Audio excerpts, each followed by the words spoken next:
This is the consequence when you hit the propeller against the ground. Look at this situation. Look at the blades of the propeller completely broken. Completely bended and broken. Yes, this is the lower unit of one of our students. He brings the lower unit today to analyze what happened during the weekend. He is Arnold. And look at the splines on the shaft. They are twisted because in the moment when the propeller hit the ground, those splines are twisted. Wow. And the shaft is locked.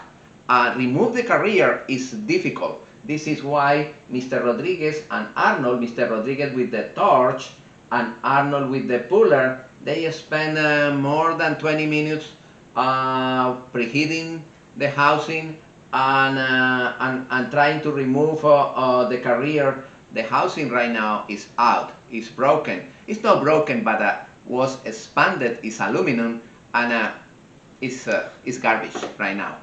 Finally, the carrier goes out. Wow, and look at the bearings on the ground.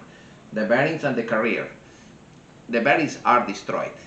Yes, and now with the flashlight, look inside.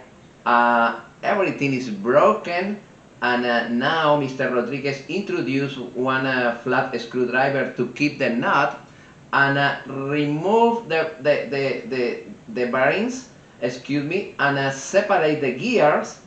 Yes, and now the gears are separated. And look at the condition of the gears. Wow, a lot of metal is out. And look at the gears on the hand of Arnold's. Those gears are wear completely. And look at the other gear with the two teeth broken. And this is the situation with all of the gears and the clutch. Look at the clutch. The spring on the clutch is broken.